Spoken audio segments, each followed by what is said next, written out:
Leadermorphosis, the podcast exploring the emerging world of self-organizing teams and progressive organizations. So thank you, first of all, to both of you for being on the Leadermorphosis podcast. I'm really looking forward to talking to you, and I've been following the example of HEYi with quite a lot of fascination over the last few years. So it's really fun to get to the opportunity to talk to two people who have been sort of immersed in the HEYi world, at least for the last few years. But I know, Bill, that you've also known HEYi and Zhang Ruimin for several decades now. So 1997, I think we decided we first met. But I was living close by when they started the smash the refrigerators in 82. So I followed the story since then. Yeah, you could almost hear the noise, Bill. Sorry? You could almost hear the noise of the smash. Yeah. Yeah, I love that story. I'm wondering, for the benefit of the listeners, can you share that story about smashing the refrigerators briefly? So you want me to start, Simone? I'll start. No, please go ahead, Bill. You know much more than me that part. In 1982, I believe it was, a customer around this time, a young fellow by the name of Zhang Ruimin had moved from the Light Industry Bureau within the Qingdao government to take over the general management position at what was called Qingdao Refrigerator. And the reason he moved was because they couldn't find anybody who wanted to run the organization. It was in such terrible shape. And Zhang Ruimin had these dreams. And you know, it's interesting because we have often criticized bureaucrats for being unimaginative, but in this case, the bureaucrat had all the dreams, and his dreams were that if the Chinese economic reforms were to continue the way they had started out, he felt that the Chinese customer would be much more sophisticated in a very short period of time and would be looking for high quality products. And just about that point in time, a customer bought a refrigerator, didn't work, brought it back, was angry, and Zhang Ruimin and he went to the finished goods inventory and discovered that 20% of the finished goods didn't work. And so Zhang Ruimin wanted to send a message to the workforce that this was unacceptable. So he bought, I think he took 76 of these refrigerators that were damaged, put them in the street, bought 76 sledgehammers, had 76 workers who had built these refrigerators, and told them to destroy them. And to be fair, most of the people in the story thought this was insane, because even though the refrigerators didn't work, they were perfectly sellable. People would buy them because they could get them fixed.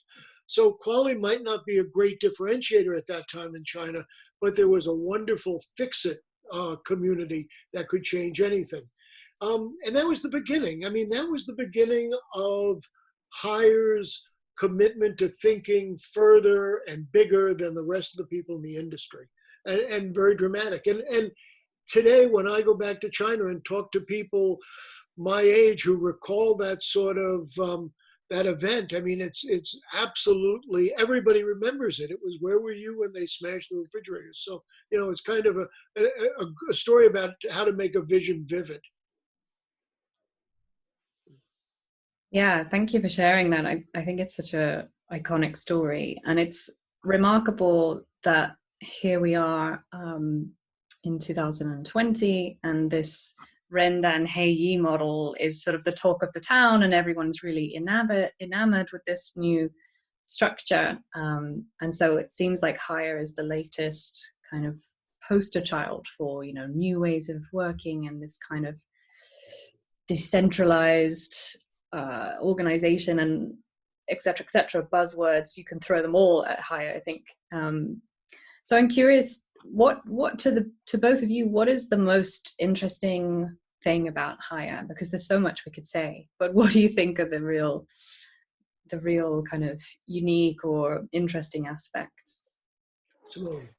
Well, it's hard to just talk about one thing.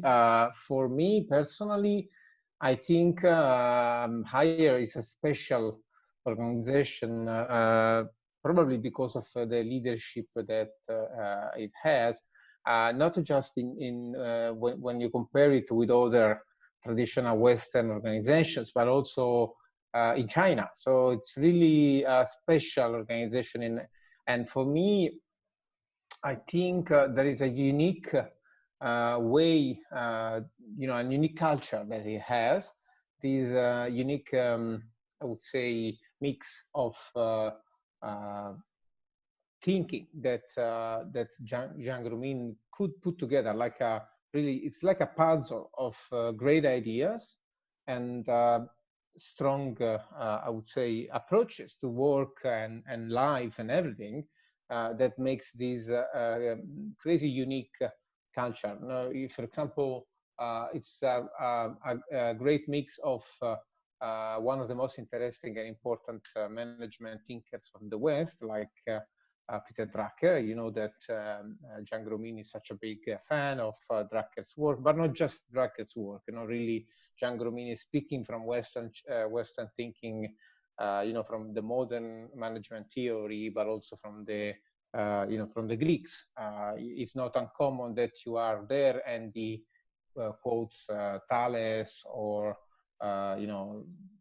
the Delos, Oracle, and on the other hand, it's really, I think, one of the few companies in China that is really attached to a very strong Taoist approach to thinking about work and life and engaging with the world, basically. So and I think that this is specific, because normally Chinese companies are very much more focused on a more traditional, from what we understood, the more traditional Confucian thinking.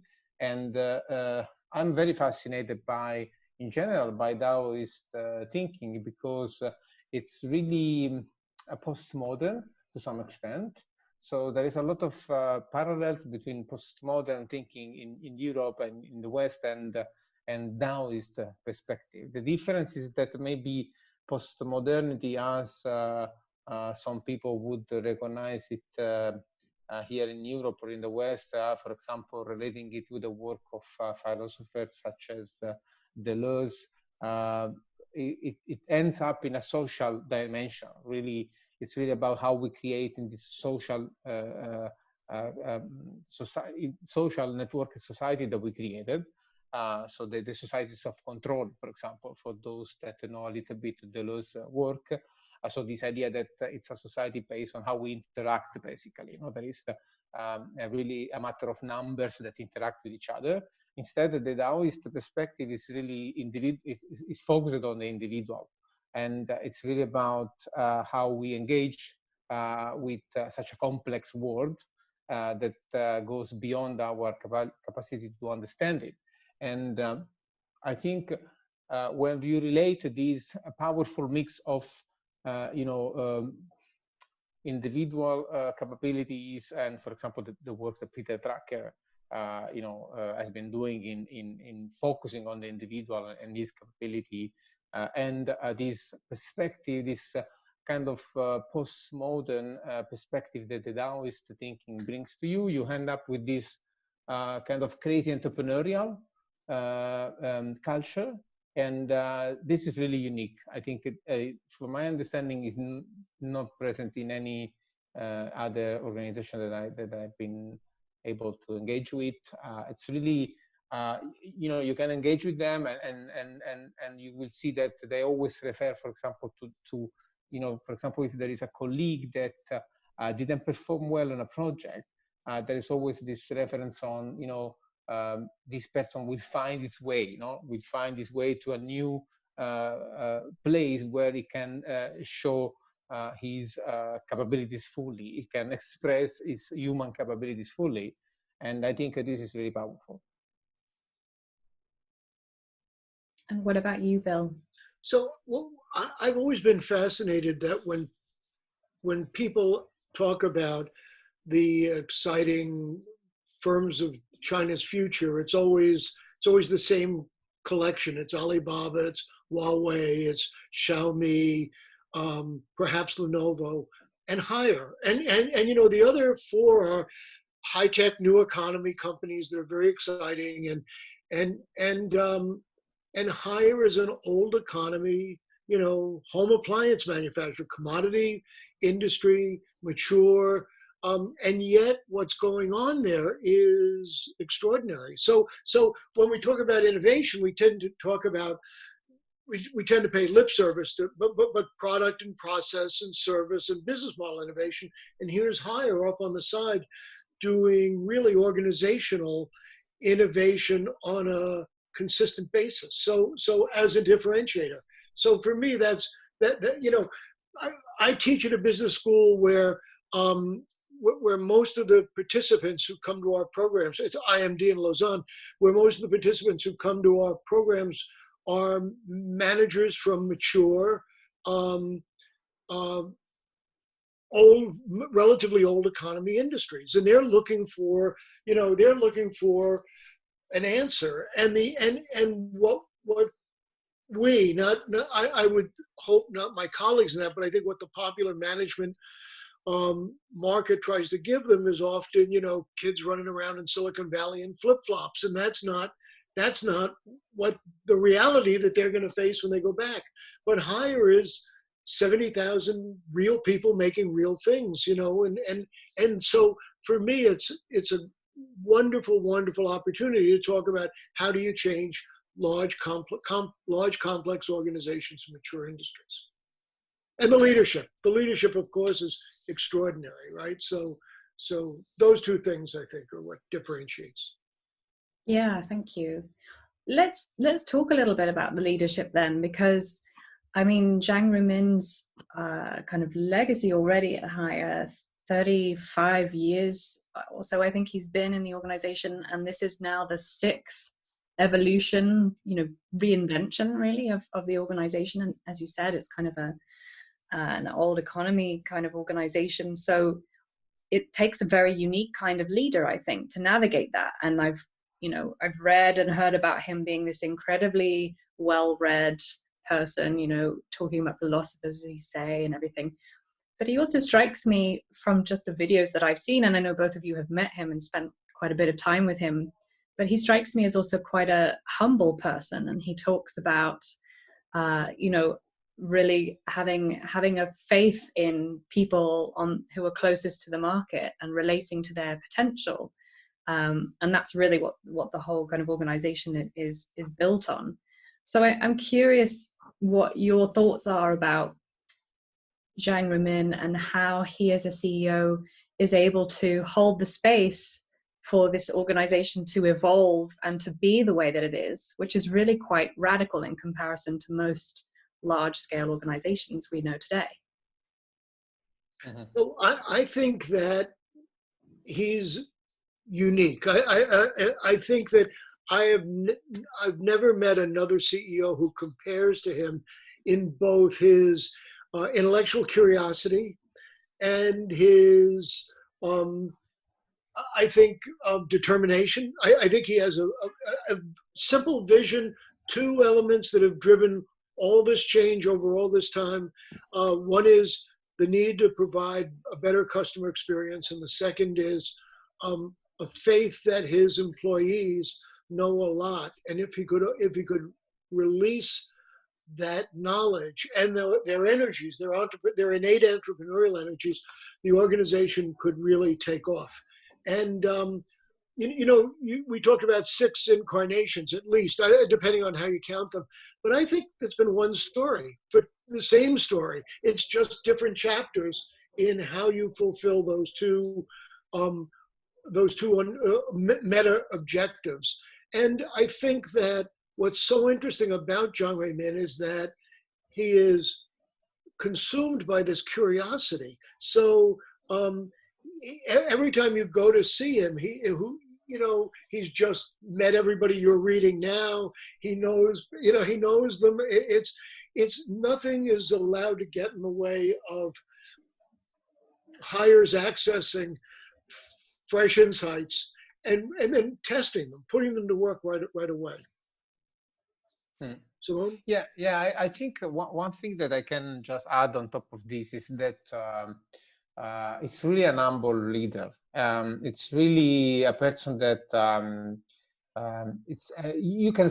I think I met him a few times when I was there, and now with this live interview. He is really I see you can smell how much he's interested in knowing and engaging with playing new ideas. I think it's clear that this is the most important thing for him. It's really about knowing about the work of others and engaging with ideas. He's really there to engage with ideas, and it's not there to make more money or to make more to exercise more power. It feels like when you're there, it feels like he would prefer to be there reading books instead of managing a company. And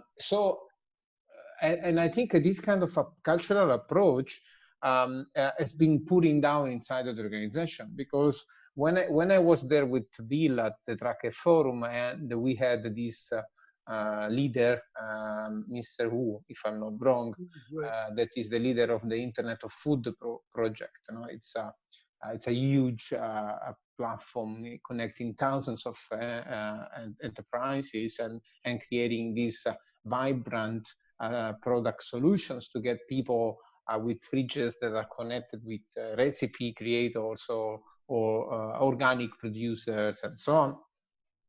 And when we were on stage, lots of people were there, trying to showcase the projects.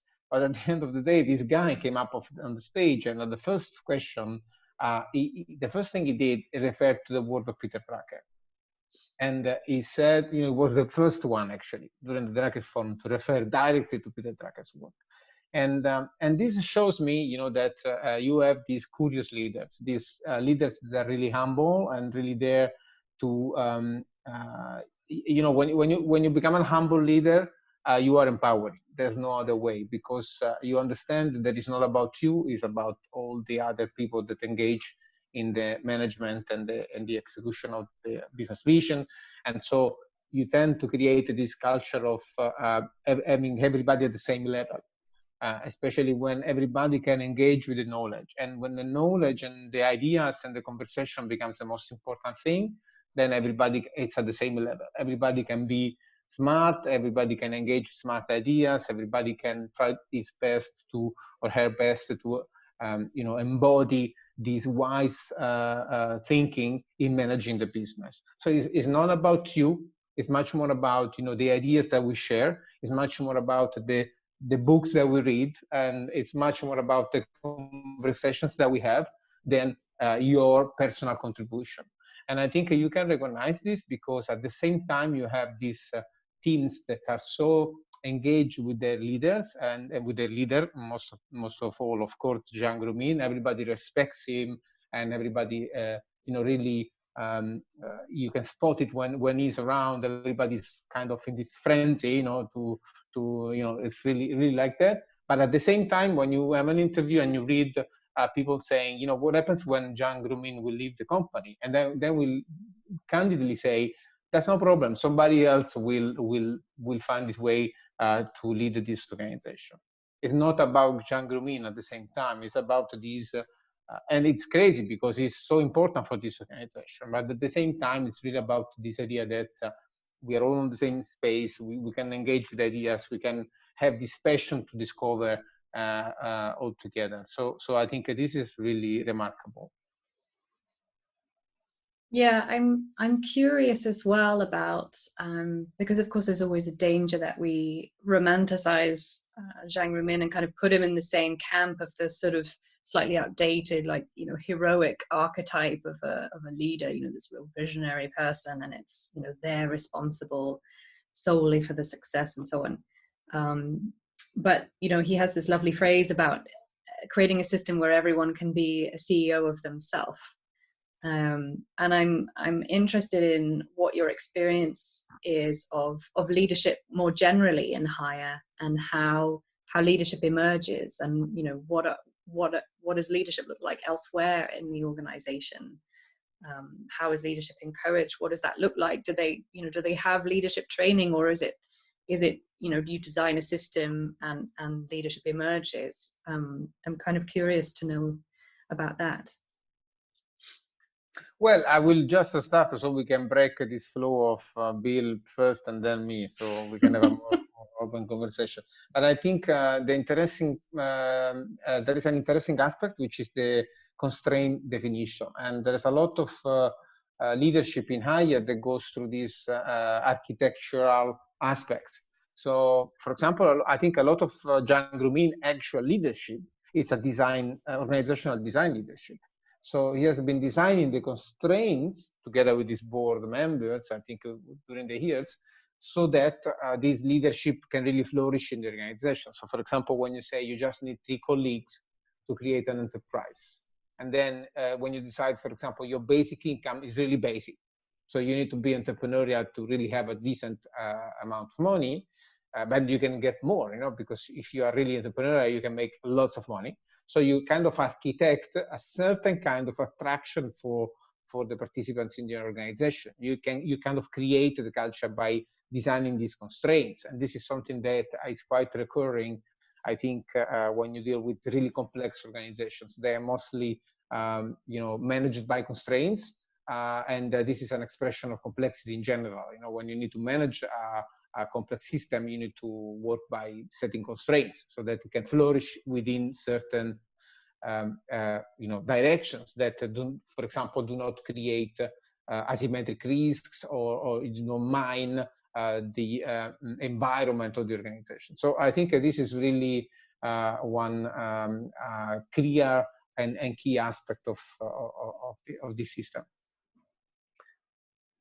And what I think is that everybody wants bottom-up type of innovation because we feel that there's more energy and people are closer to the customer and haven't, and I agree with that. But what I've seen in so many organizations is that unless you have a very self-secure, self-confident, courageous top management, you're not going to get that, because it's only a visionary, self-confident top management that can unleash bottom-up suggestions and not take them as threats. And so, I think in a sense, Zhang Ruimin really plays that role very well, because he is self-confident and he certainly has a lot of power within the organization.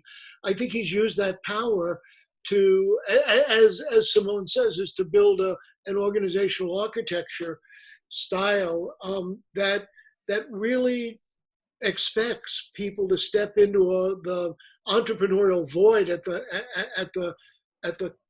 front line with the customer and fill it. And I remember some years ago when there was a period where hire was releasing control to people within the organization, and it was called dehiring, which is kind of, I remember that there were people celebrating being dehired because they were in fact taking over their own destiny. And I had dinner that very night with Zhang Ruimin, and I asked him, how did he feel about that? And, a very human response. He said, of course, he said, we worked hard together. We're colleagues. We built this organization. And you sort of hate to see these people go off, and certainly celebrating that they're going off. He said, but that's what we set out to accomplish, right? Right from the start, we set out to free up the energies and knowledge within the fulfill the talent potential of the organization. And if it means people taking control of their destiny and heading off on their own, so be it. That was the goal. And I was struck by both the sentimental quality in the way in which he was expressing himself, but also the commitment to this ideal, and which is an ideal that I think we should all be associated with, and that is freeing up the potential of people in large, complex organizations and small, not so complex organizations as well. Yeah, I'm really curious about my background. Obviously, my bias is that I come from a training background, and so I'm always curious in the in the kind of human relational aspects, and what is the kind of mindset that's needed for this way of working to thrive, especially if you're a manager, or a top manager, a middle manager. And often when there's a transformation in organization, like Zappos or these organizations that transform into something more decentralized, it can be very difficult for former managers to make that shift, to kind of unlearn that conditioning of, being responsible, solving problems for other people, making decisions, not being transparent, and so on.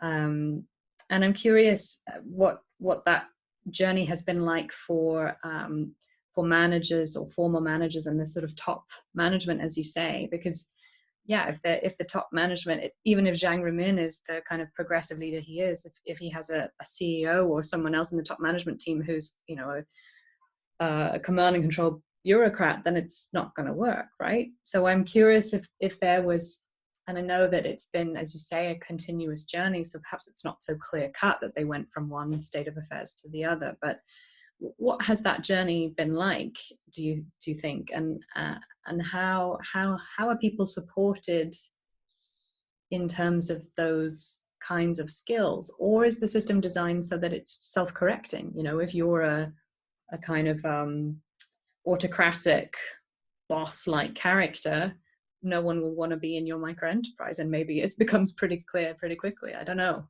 How does that work? So can I start, Simone? Okay, so I think that you can characterize the journey by being continuous, right? Because it's not been episodic. It's been quite a continuous period of change. A lot of experimentation. They don't always get it right, and sometimes they embark on visions that people are wondering how are we ever going to do this. They figure it out as they go along. I think that it has been a blend of the new and the old. So I think that there's always been familiar pieces in the changes. At no time has Hire ever asked its employees to take a flying leap into the unknown. There's always been, often they're still using the same performance management system they used 35 or 40 years ago. It's been adapted and adjusted and digitalized and all that sort of stuff. But it's still the same system. So it's not like you're being surprised by outside and inside. The change has always been contextually driven. It's always been outside in terms of its origins, even though the responses sometimes in the early days were not, but it was always about what was going on around us rather than what we were doing ourselves. Simone, let me stop. No, well, I mean, you know much better than me the story of the existing management structures, how they've been liquefied into the new ones. But for what I can say, for being in touch with people that have been hired lately, I would say, I see that there is such a strong culture that it's impossible that you end up in working for hire with hierarchical control perspective. It's mathematically impossible. You want be hired. You won't be actually attracted because the employer branding that they created is so characterized that people just don't end up working there. The people that end up working there, it's like special fit for their culture. It's entrepreneurial people, and I always say that one of the challenges of the organization of the future is really about finding a way to attract entrepreneurs, because entrepreneurs will be able to do enterprise outside of the organization. Everybody knows that now the potential of individuals and small teams is skyrocketing respect to the past. And now the question is really about, as an organization, as a brand, how do I make the case for these kind of people to work for us, to work for this organization? And I think they have succeeded to some extent to create this attractive magnet for that kind of people. This is gonna be a challenge for most of the organizations that I think we will have in the future. So I think that after about 35 years, the people who hate change are no longer there for the most part, right? So this is a huge advantage because I really do believe people come to work at Hire thinking, what can I do today that would be a small innovation in the way in which we work, or change, or how can I drive, this venture forward. They think of them, I don't want you to think of them, they're not all altruistic thinkers, but they're thinking about what can I do that will help, will help me, help advance what I'm doing. And collectively, the organization moves forward. And now, as Simone says, they have an employer brand that's quite powerful. So, that's a huge advantage to have that. And that's only because they've consistently and persistently pursued the same dreams for a long time. Yeah, I think the pressure that they put on the individual is really huge. It's a company for leaders, essentially. It's a company for it's resonating with Peter Drucker. You mentioned this idea of becoming the CEO of yourself. That's not really Zhang Ruimin's word, but it's a Peter Drucker's word. But that Zhang Ruimin actually repeats all the time. So you're right. And, I think it's really about that. It's a company where individuals are on the forefront all the time. And all the challenges are always described in very much details. So, for example, if you create a company, at the moment of your creation, you need to commit to goals. You need to commit to tangible results. Working higher is never, you never hire passively. You always respond to what they call you create what they call a bid for an order. So there is an order and you bid for that. And when you bid for this order at every level of the organization, as an employee that wants to join a micro enterprise, as a micro enterprise representative that wants to join an ecosystem micro community, you always need to commit yourself to delivering above average results. And you always need to commit yourself to tangible outputs. So it's, at the end of the day, it's a company where you need to be able to, be consistent. You need to be able to, put yourself put your skin into the game. And it's always about zero bullshit. So everything is written down. So I think this is really a characteristic that it's unique of their own cultural code. So it's really a code of the organization. Yeah, and talking about cultural code, it's interesting now that Hire is acquiring new businesses, and I believe you're supporting in sort of teaching the cultural code, so to speak, to some of the people who are in the European part of the Hire business now. And I think back to when the Americans went over to study Toyota and what they were doing with lean, and kind of took it back and followed the recipe, but it didn't quite work because something was missing in terms of the kind of cultural nuance, I think, of really kind of pushing authority down to the front line. So I'm curious what you're experiencing already, or what your hypothesis might be about, are there pieces of this cultural code or of this way of organizing that might be challenging for people in Europe, for example, to really get, I'm thinking about what you were saying earlier as well about Taoism and how that's influenced this kind of mindset, if you like.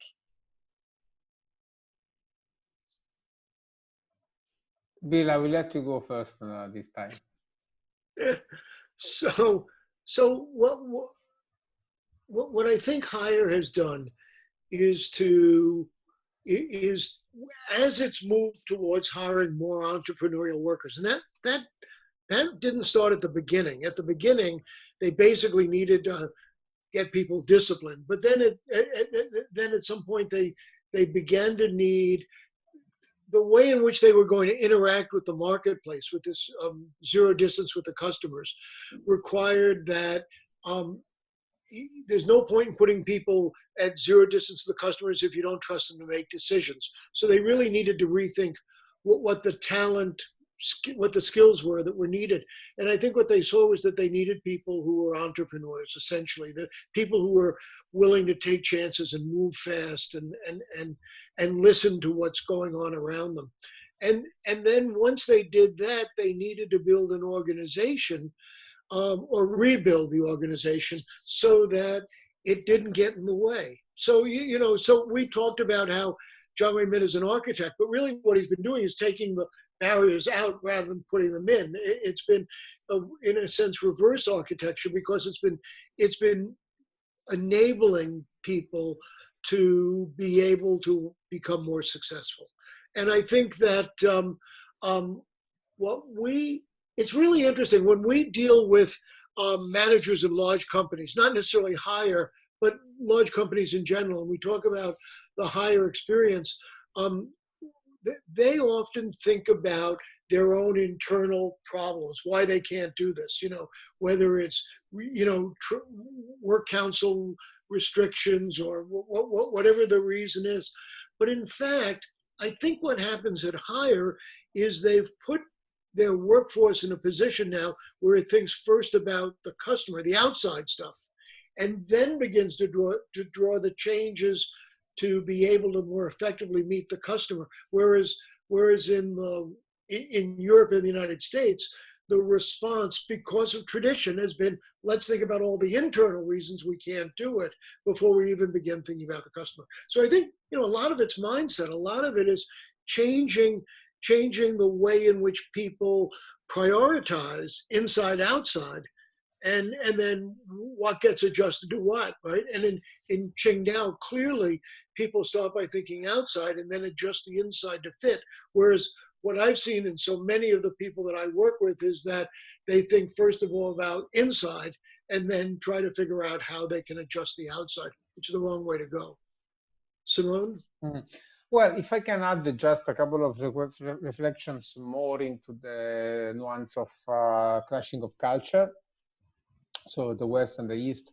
I think one interesting point of higher when they take over existing companies, as in the words of Zhang Ruimin himself, he said once to me that they don't helicopter management.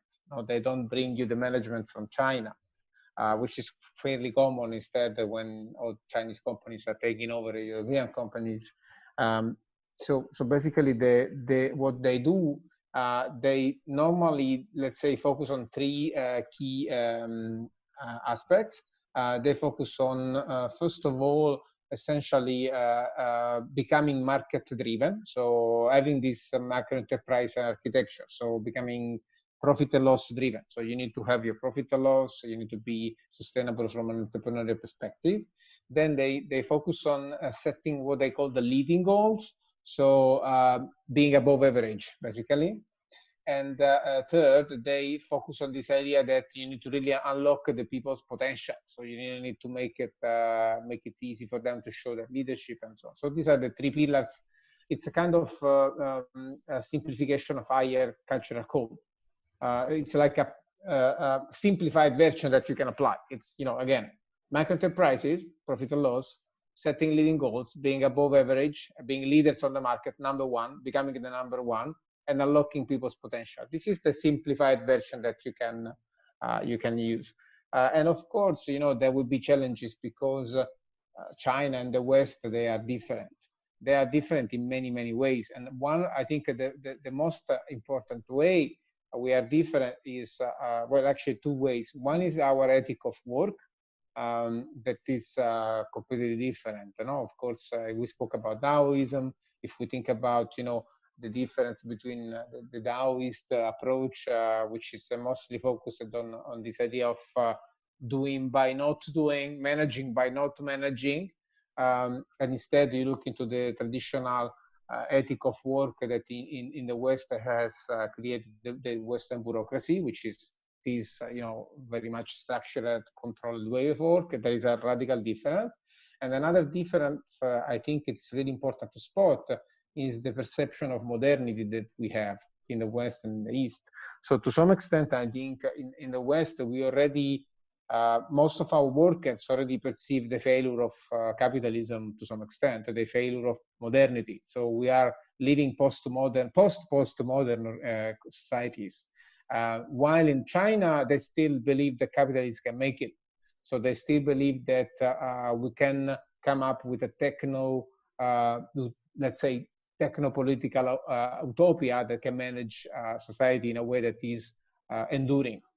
So, you kind of have a very enthusiastic, capitalist society on one end, China, and, in the West, you have this now, kind of confused postmodern society. And it's going to be hard for us to go to employees in a Western organization and tell them, you can become entrepreneurial, you can, people don't buy this anymore, I think.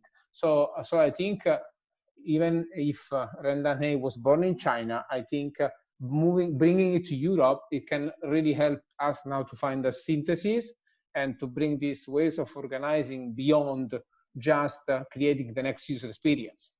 And I think it's really going to be an interplay of European culture and Chinese culture if we can really achieve it. This sweet spot of these two cultures, trying to think about the organization and the purpose of the organization of today in the modern world, then that is going to provide us a sweet spot for really understanding what the organization of the future is about. I think it's kind of interesting when I listen to Simone, I agree with what he says completely. I think it's kind of interesting that we traditionally have this culture in the West of being independent and the culture in China in particular being collective. And yet the behaviors that we're seeing in higher is, in a sense, almost the reverse of what we see in the Western analogs. I think that when we look at what Haier has been trying to do with General Electric in the US, and I think even what we've seen with Haier Europe as well, when you give people the prospects of really using what they know and having autonomy to do that, they become fascinated by it. It becomes energizing, and you begin to see very imaginative responses. So I think that I'm very hopeful that when Haier is transferring the RenDanHeYi model to its associates in the West, I think it'll be a different interpretation. I don't think it'll look exactly the same, but I think it'll be an interpretation that generates energy, enthusiasm, imagination. I mean, I think we'll see revitalized organizations as a result of this. Yeah, I hope so, because it's funny that I think about Semco and also like people like Jens Carlsen from Scandinavian Airlines back in the 80s and 90s saying, the people closest to the customer need the power to make decisions and so on, and it never really took off. And so perhaps it will be an example like Haier, this kind of Chinese, incredible sort of giant and success story that might, as you say, revitalize an interest in that, and for people to think, oh, actually, maybe there's something in this. And I think also perhaps the technology aspect as well, because I know Haier and also organizations like Burzorg are using technology as a way of kind of decentralizing it, and a way of kind of being able to get rid of a lot of the management functions, because you can automate a lot of things and use technology to really empower people to do things that perhaps previously managers might have done. So yeah, hopefully it will inspire. So I'm interested in how Simone would react to this, but I think that Haier has not used technology to replace managers. I think that there was a large exit of managers in the early 2000s, but that was because they changed the organizational structure, and they gave middle managers the opportunity to figure out how they could contribute to the organizations. And my understanding is some decided that they would rather be middle managers somewhere else than go through that trouble. But I think that the other thing that has happened at Haier is that Haier has not only changed the organizational structure and the power within the organization, but they've also changed the distribution of wealth.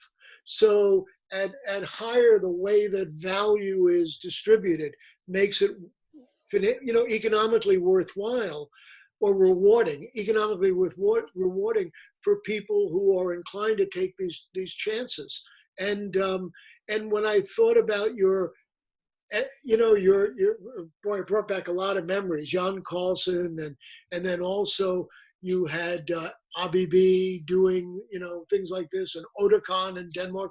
When I think back about those things, they changed the organization, they gave people autonomy, but they didn't necessarily change the way in which rewards were distributed. And I think Hire has done that. What do you think, Simone? Well, I think technology in Hire is being used to destroy the organization, not really to destroy bureaucracy only. I think Hire has been already accepting the idea that, again, it's a no bullshit culture. So they are really destroying the bureaucracy. They're really on the track to take bureaucracy out of the picture. So take bullshit, pointless micromanagement, all these incentives that Bill speaks about are all about, we're going to take these living out of the picture and just put incentives into place. And in the process, accidentally, they are potentially cancelling the centralized organization.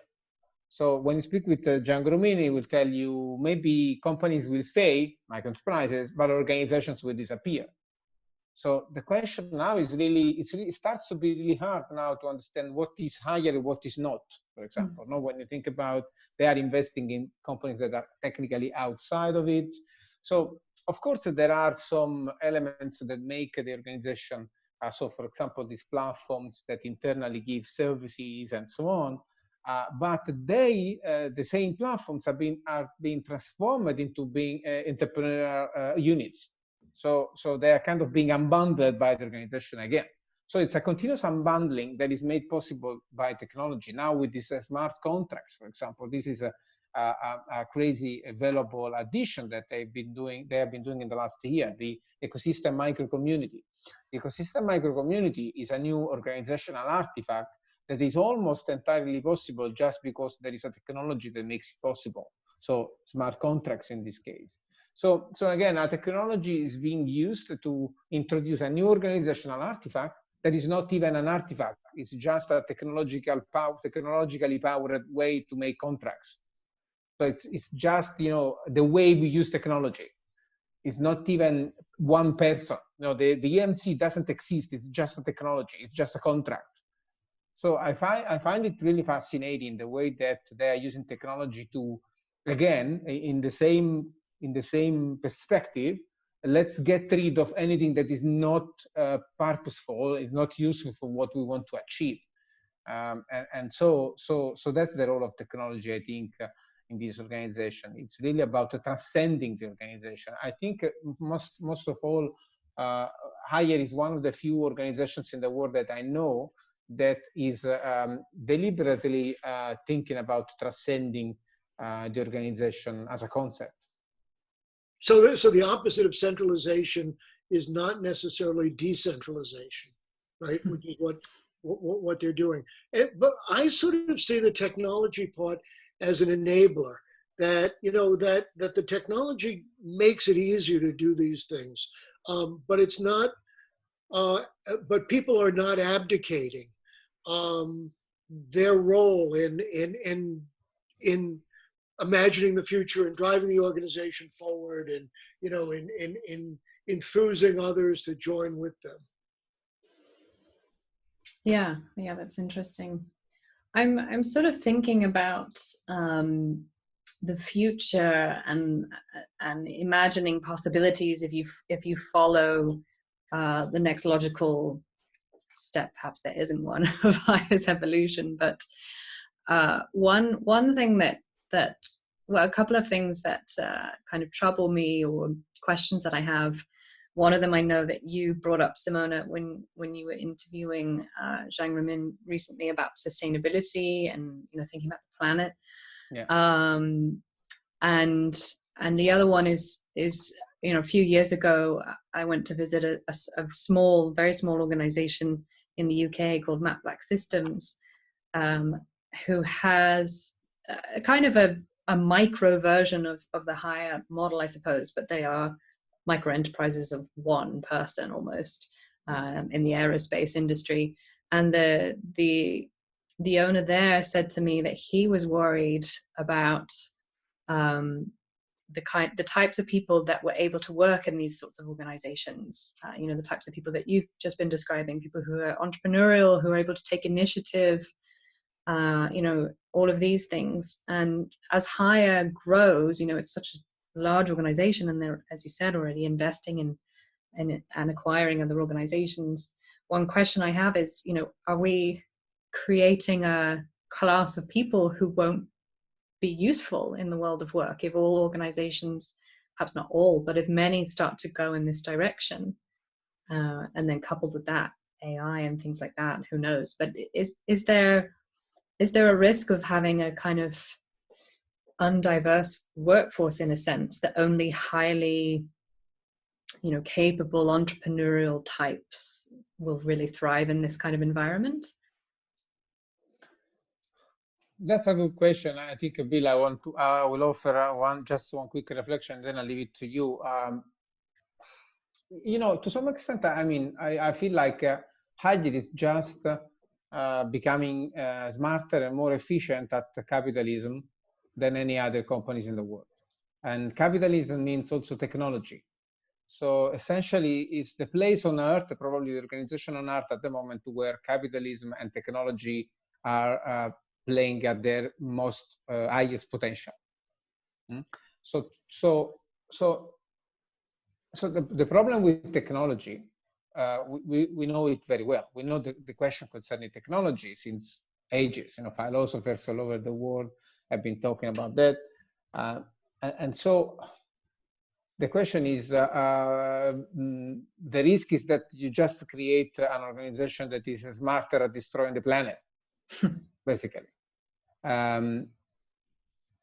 But to some extent, I can also see the in Hire, I can also see the some interesting seeds of transcending organization, as I said. So in the same culture that you have, it's the same culture that is about no bullshit, making new customer experiences all the time. There is also the seed for independence and interdependence.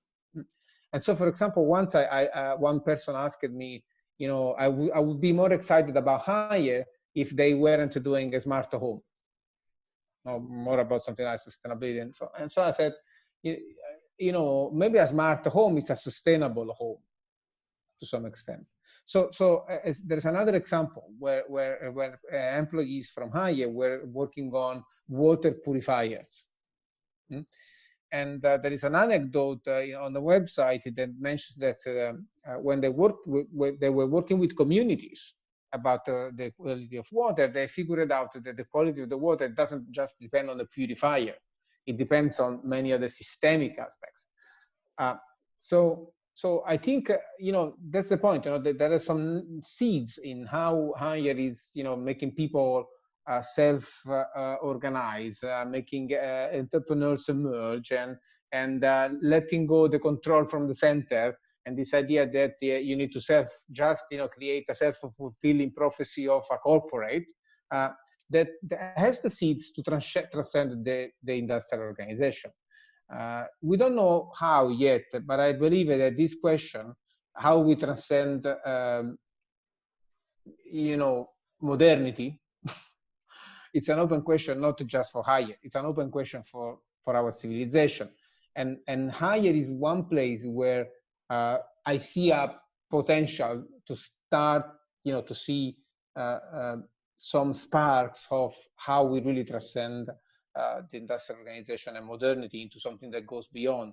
Taoism, it's a really specific philosophy, and it's all about being confused. It's all about being confused about the future and being confused about what to do and being happy with it. It's about flowing. It's about, when Zhang Ruimin in the interview says our future is being like water. It's being selfless. It's really about kind of surfing with what's going on.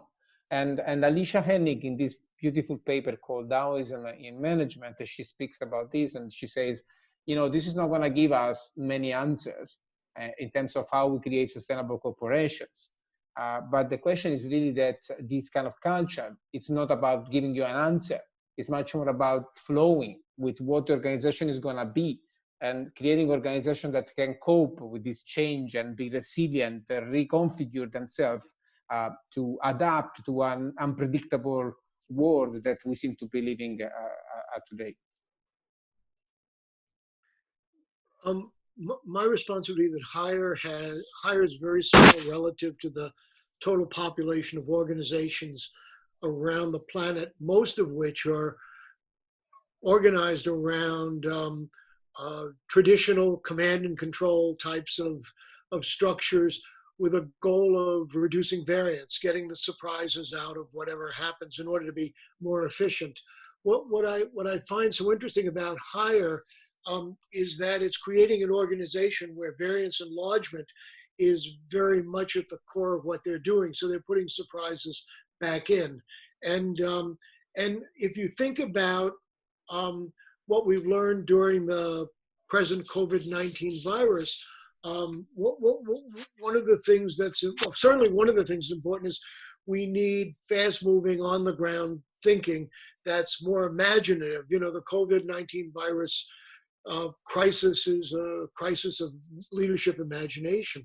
And what I think that the higher model is doing is encouraging more leadership imagination throughout the organization, not just relying on the top than before, but also there's a great deal of locality in it. So as we see, I think one of the things we're going to come out of this crisis is rediscovering that buying local and the like is a good idea, for a lot of reasons, not just economic reasons, but because it's a good idea to support the community. And my sense is that the way in which hire is structured and the ease with which three colleagues can come up with an idea and form a micro enterprise to pursue this is really wonderful, because none of them are going to propose a micro enterprise that says, let's have a command and control structure and have 70,000 people listen to the guy at the top. It's all going to be, they're all product oriented or market oriented initiatives, but the way in which they work is fundamentally different. So they're expressing themselves both in terms of the output, but also in the throughput. The throughput's different, and it's no longer as linear, as sequential as traditional value chains are. I think there's a lot of promise for the future in the hire model. The problem is hire is one of a handful of companies around the world that are experimenting with this. So how much impact will this experience have? I don't know, not enough. And so my hope is that if there's a revolution within the workforce, it becomes one about seeking out more autonomy and more leadership. But earlier, Lisa, you mentioned the Toyota experience in North America. And I think the Toyota experience in North America was sincerely interested in pushing responsibility throughout the organization. But the workforce was not prepared to accept that. And what I worry about is when the higher model gets transferred, will there be acceptance of engagement, or will there be reticence and fear over being visible and therefore vulnerable? Yeah, well, that's what I wonder as well. And I think about Mickey Kashtan, who I had on the podcast, and she talked about that there needs to be, as well as kind of structural shifts or redesigning the organization, there need to be two shifts within. And one is the people who have power or have previously had power, in this case managers, and the other is in people who don't have power or historically haven't had power. employees. So like you said in that example, if employees, so to speak, it's an outdated word even in itself, but if people aren't, even if you can give permission, but if people are so conditioned to being passive, which they are to a large degree in the world of work, and waiting and passing the buck, or complaining upwards or whatever, I think it takes quite a lot to provide the conditions for them to really explore and learn this new way of working and being and relating to each other. And it seems like in hire, at least, that has been facilitated by architecting the organization in a very particular way, in all of the facets that we've just talked about, that kind of help bend people towards that kind of way of behaving. And I imagine those people who've been in hire in China, that's at least who have not been recruited into the latest version of it, have kind of evolved with the organization. So it'd be interesting to see those people who haven't kind of come up in that world over in China, where fresh from the source, so to speak, the challenges that they'll face in really kind of unlearning and learning this new way. My sense, I'm trying to think as you talk, I'm trying to think of the people that I know. And so one of the things is, for sure, the people who run the micro enterprises, quite a number of those people have come from outside of hire. And I think in the course of 1 week, I interviewed 10 or 14 of these micro enterprise owners, and there were no two career paths in common. It was all about who had a good idea and could gather support for it. And my sense is that what hire is doing, so my sense is that those people were refreshed by the opportunity to run unencumbered with their own idea at their own risk to some extent. I mean, it's not a free ride, and see if it would work or not. But I don't, and I think the way in which the hire culture works is that if you join the organization, no matter whether you're joining as a young, first time employee or a mid-career transition, it comes as a bit of a jolt that all of a sudden you have a lot more freedom than would probably be ever experienced before in your professional life. And how and so if you think about the broader ecosystem in which hire exists, we don't do a very good job in the education or training world preparing people for this. We prepare them for the historical model, which is a lot more constrained and a lot more, So it'll be interesting. Yeah, my hope is that we recognize the tremendous potential that's available within human ingenuity, and we go about creating mechanisms to free it up. And I think hire is one way to do that. RenDanHeYi is one way to do that. Yeah, I don't have much to add on this point specifically, so I will leave it to you. Yeah, I guess I'm always coming back to like how do you help people to be successful? Because I can imagine if you're coming, whatever industry you're coming from, when you're entering into hire, chances are, you've had an experience of a traditional top-down organization, or perhaps, often it's the case with these kinds of organizations that the people who really thrive are people who are either young and don't have much experience of traditional kind of management, bureaucracy kind of stuff, or they've come from some other context which is sort of so different that they're not kind of porting over any of those learned habits. But for those who join hire, who have had that kind of context, I just wonder if they get any support other than or sort of training, or are there particular skills or tools or things that help them with that jolt, so to speak? So I think nobody winds up at hire by chance. Okay, So I don't think you have anybody who's unsuspecting and thinks, "Whoa, where did I? How did I get here?" The employer brand is so strongly entrepreneurial that people know what they're getting into. But Simone has a scheme that talks about architecting, empowering, and enabling. Would you? Which I think really addresses your question very effectively. Mm-hmm. Yeah, I mean, in general, I feel like Hire has eliminated a lot of the boundaries between inside and outside. So, for example, if we make the comparison between Zappos and Hire, both of these companies are using microenterprises structures. Of course, the Zappos is much more immature, let's say, with respect to Hire. And both of them are all about self-management, but Zappos has a traditional hiring process.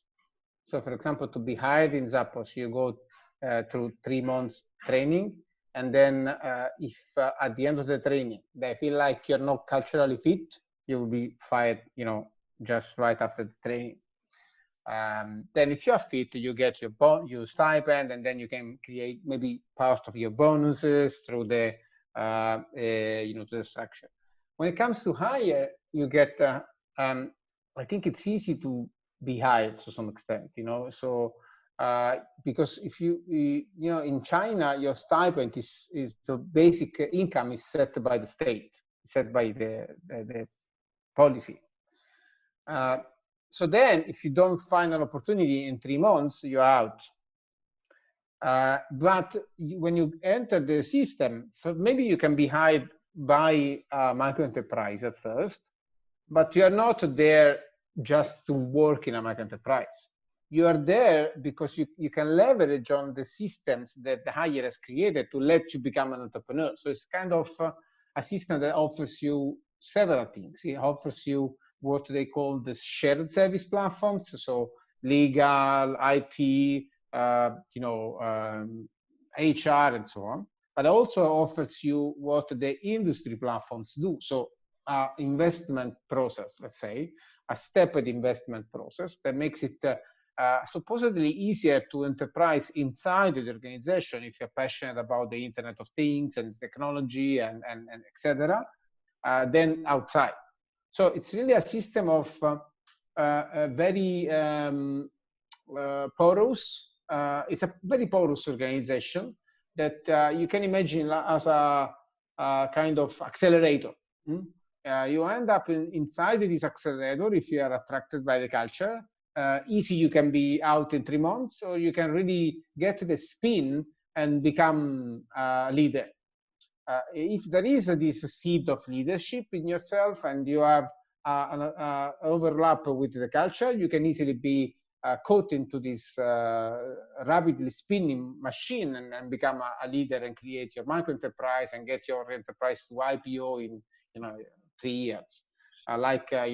When you think about these guys creating the Thunder Robot microenterprise, this company making gaming PCs inside this giant organization that used to make washing machines. So it's really about creating something that is easy to jump in, and then you can get into the spin. Otherwise, if you don't, you're out. In 3 months, if nobody wants to work with you, and you don't find your place in the organization, you're out. So I think it also depends on the policies that the organization operates within. It's a completely different world. China is not, of course, not the same compliance rules that you may have when you run an organization in the US or even in Europe, even worse, I would say, in Europe, when there are all these constraints on hiring and firing an employee and so on. Yeah, that's interesting. It's sort of it's very transparent criteria from the beginning. That if you don't generate more than your basic income, the system, it's kind of self-correcting, right? I told you, this is a company that is really based on this idea of zero bullshit. Yeah. In everything. And again, I come back to this idea of And maybe it's because I'm thinking through my worldview, and I'm someone that, you know, I have a drama background. So when I used to audition for plays, you would get one type of director that would try and challenge you in the audition straight away and put you on edge and make you uncomfortable and get you to do something kind of radical. And then you would get a different kind of director that would be much more kind of supportive and collaborative and asking you, what do you think? And try this and give you feedback and so on, and more, which takes a bit longer, you could say. So I'm thinking about, and maybe it's because I'm not the ideal employee for hire, right? But again, I think about this diversity question that I mentioned earlier about, you know, in some ways it feels kind of harsh, right? That only a certain type of person will survive that. And I wonder if there are some people that need just a little bit more and then could really thrive, that aren't really catered for by that system. So it's not a criticism, but it's kind of a wondering that I have. But I think that if you're one of those people that needs a little bit more time, and you wind up in hire, as long as you demonstrate, right, energy and commitment and curiosity, you'll get the extra time. I mean, the goal is not for everybody to run a micro enterprise. I think that would be an interesting goal, and I think many people come to hire with that as their objective. But I also think that you know, if you get hired into a micro enterprise, the beauty of that is that you're assuming the micro enterprise survives, right? Your performance review is not on KPIs, and it's not on an abstracted common score sheet, but it's the impressions of the 8 or 9 or 10 people you work with as to how committed you are, how energized you were, you know, how much of a colleague you were. So in a sense, you know, you gave the spectrum of directors in drama. I mean, my sense is that hire is a mix of both of those. There are absolutely clear-cut success and failure criteria. And at the same time, there's a lot of ambiguity in between on an individual basis. So I think that Simone says no bullshit. I believe that's absolutely true. But the way in which you define the subjectivity of bullshit can be debated endlessly, right? So you know, we can tell pretty objectively whether the micro enterprise is succeeding or not, whether it survives or not. That's clear cut and fairly, you know, draconian in the way in which it operates. But at the other hand, there's the capacity, I think a greater capacity, to understand the capability and potential of an individual, because you're in a small group setting, you're in a team setting, and your evaluations are based on a holistic impression rather than. So my sense is that it's a little bit of both. You agree? Yeah. I think one thing I can add is that you know, if you are used to work on a small company, for example, I'm an entrepreneur. I have this small company. I run this company with others, and as an entrepreneur, you know that you know, you need to pour in some asymmetric contribution. So it's not going to be A plus B is like B plus C. No, it's like, you know, you do all the work and then you get all the rewards. You kind of put all of yourself into what you're doing. And this is something that is easy to achieve on a small scale. Mm-hmm. I think this company is getting the way how to make it work on a large scale.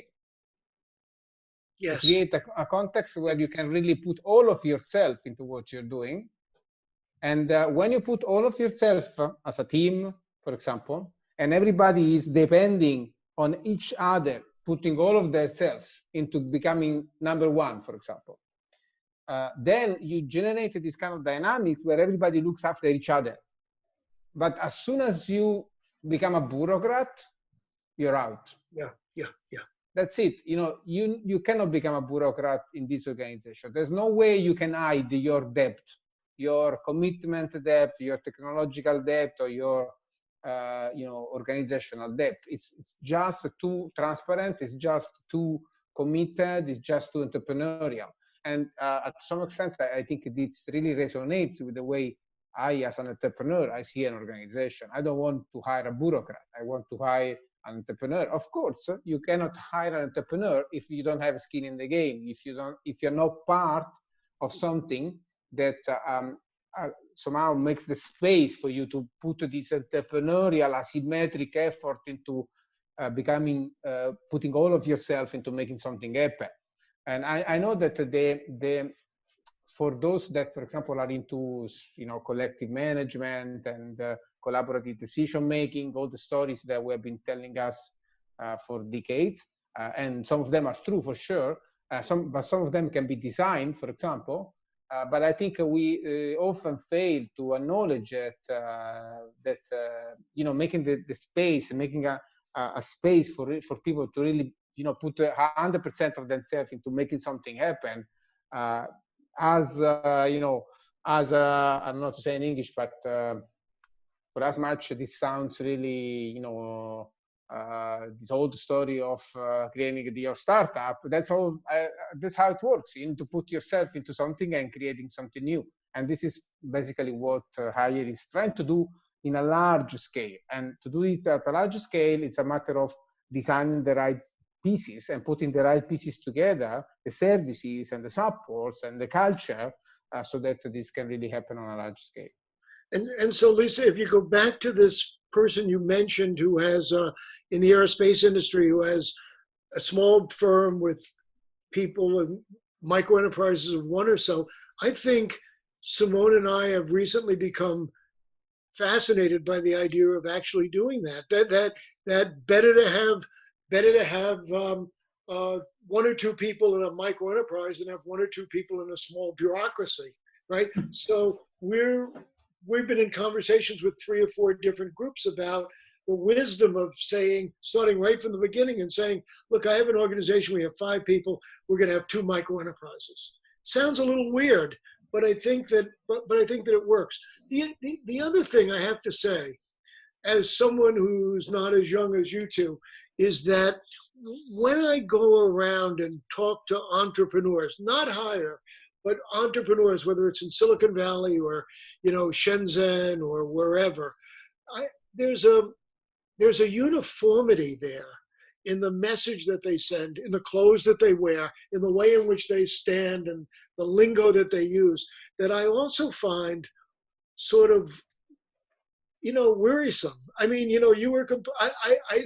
I think that homogeneity of any type is probably undesirable. And as much as I envy their opportunities and their energy and their commitment, that after a while I feel like I'm in yet another rendition of the same show. So I think that what you don't want is too much homogeneity going into the future. And my sense is that so far at HeYi, given the breadth of the platform orientations on which these micro enterprises are embedded, that there's quite a bit of variety in terms of not only what they're doing, but the people who are doing it. So I'm optimistic about that. Yeah, thank you for sharing that. That's clarifying, because I think I sometimes look at examples like HeYi and it can feel, I don't know if this is reductive to say, but it can feel like quite masculine, I suppose, as a concept. And my bias is I'm always looking for the kind of relational human pieces. And I think they are there, but it's, I think, perhaps less written about.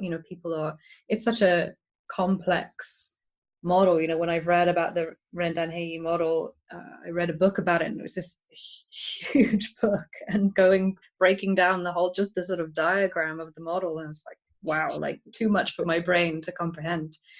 But yeah, the pieces that I often zoom in on are like, where are the bits where it's like, because I think it's because I'm driven by,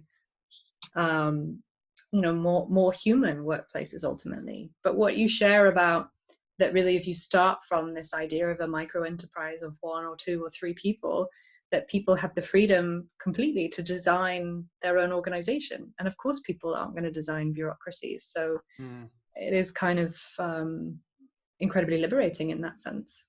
But there are also risk, right? So that, you know, so this is, it's not, it's an organization that's demanding as well in terms of results.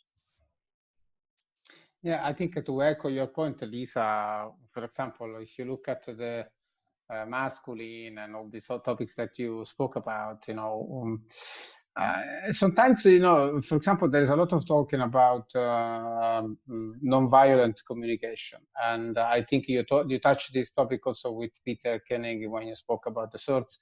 But to some extent, sometimes I personally, I feel like I'm one person that normally, it's also sometimes violent in the communication when I work with the teams. And I feel like sometimes I feel like when I'm forced, for example, to comply with a bureaucratic process or with lots of pointless cycles of communication, I feel like I feel like as a violence, you know. So sometimes, you know, I think having an organization that removes all the foam it makes it easy for you to become an entrepreneur is a way to be much less violent towards the employee. So when you speak about a masculine organization talking about hire, I think here is where Taoism can help, because the non, you know, there is a different type of thinking. It's dyadic. It's a way of thinking where you always put all the nuances together. So there cannot be a masculine organization if it's not also feminine. And this is more or less what hire is doing. You know, to some extent, it's masculine, telling you, you know, you need to be entrepreneurial. But on the other side, is also feminine in a way that creates the space for you to be entrepreneurial, and in a way that makes everybody, for example, connected in achieving the same objective, depending one on each other, like water would do, you know, like Zhang Ruimin mentioned in the interview. So I think it requires us to go beyond this idea of there is A and B, there is black and white, there is masculine and feminine, and asks us to really think about dyadic thinkings, where all these phases of one concept are all together into one. And that's why I say this organization is at the same time potentially accelerating towards distraction and keeping the seeds for transcending this at the same time. So I think this is really the nature of this organization. Yeah, that's really interesting. I'm wondering, as a way of kind of wrapping up this conversation, I imagine you get asked a lot when you're giving talks or when you're sharing what you're learning about hire with people, that people ask you, you know, what are some practical or actionable insights that we can take from the hire model? So people listening to this podcast tend to be people who are interested in self-management or in more decentralized ways of working, or people who are already experimenting themselves, or perhaps in a self-managing organization, or maybe they're in a totally bureaucratic public sector organization and wanting some kind of antidote or some lifeline. So yeah, I realize it's a difficult question to ask, but if you would share like 1 or 2 kind of pearls of wisdom with listeners, what would they be? Simone, what do you start on this one? Well, I can share. I think that it's never too late to really become entrepreneurial. That's one point. To really acknowledge that creativity is asymmetric. You need to put all of yourself into something to create something new, and you know, you cannot have a clear path, an algorithm to evaluate how much of yourself you put into something, because the outcomes are intangible, the outcomes are impossible to, you know, contabilize.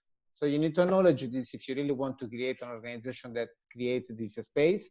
And another thing I can say is that it really it's time to get rid of bureaucracies. It's time of get rid of all these bullshit work, as David.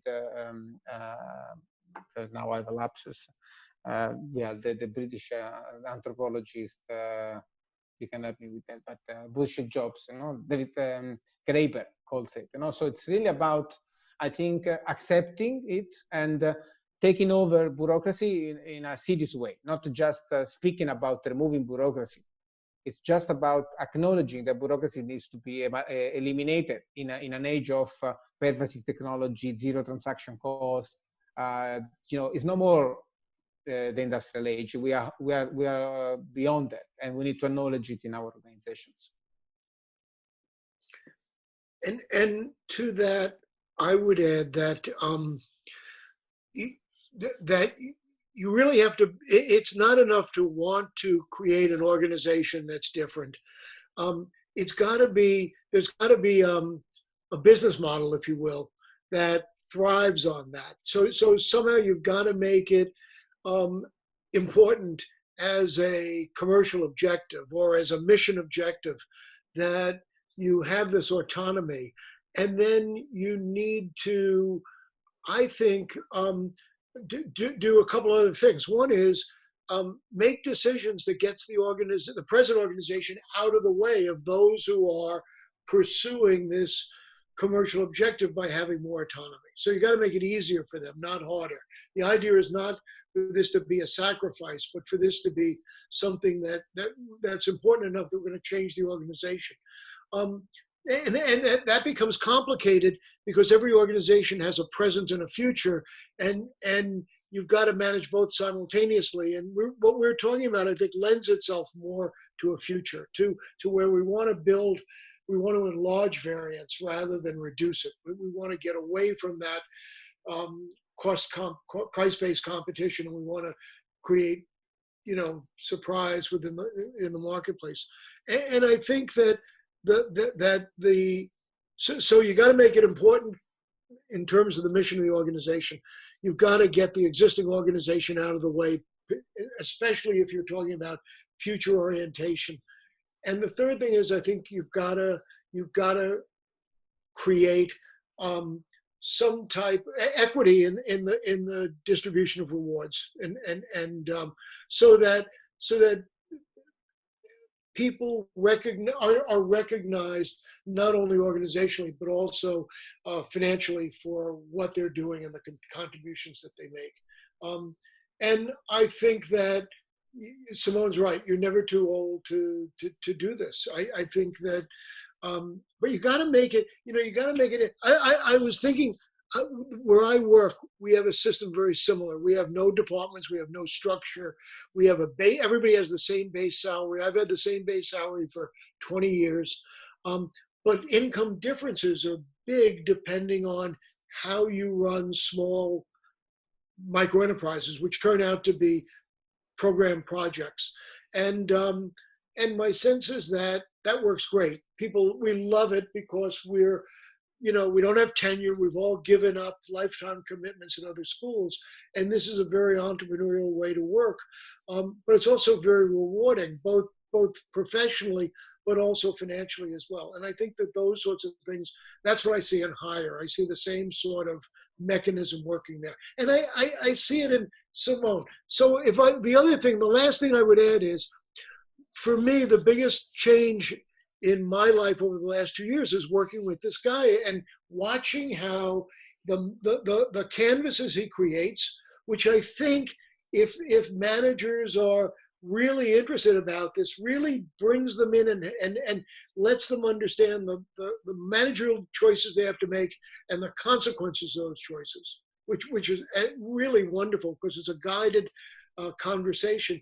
And then the other thing is the way he works. So he exemplifies what we've talked about just now. Well, thanks, Bill. I think maybe, Lisa, it's a good to mention that the work we have been doing with Bill in the last year and a half is being open sourced. So most of the people that will be listening to your show will find a way on our website, and we can give you the links for your show notes to download the canvases that Bill is talking about with the glossary and the user guide that we are creating, and we will be updating in the coming months for sure.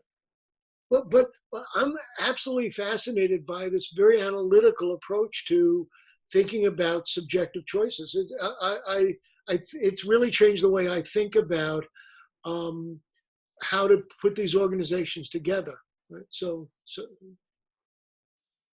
yeah, and I think it's also quite a unique thing that HeYi is doing in terms of opening up to outsiders like you and asking outsiders to sort of teach this, right, and to make it open source. I think that's also quite a remarkable thing. Yeah, we take their philosophy and bring it into new colleagues. Yeah, I agree. I think it's extraordinary. Yeah, and on that note, thank you to you both for sharing so generously your time and your ideas and what you're learning. And I learned a lot from this conversation, so it's been really enjoyable for me to kind of have this case study brought to life by two people who have really been there and met people and kind of been immersed in it. So thank you so much for sharing. Thank you for inviting us. Yeah. Well, it was a pleasure and an honor to be on this show that I'm listening to since a while. So thank you for inviting us.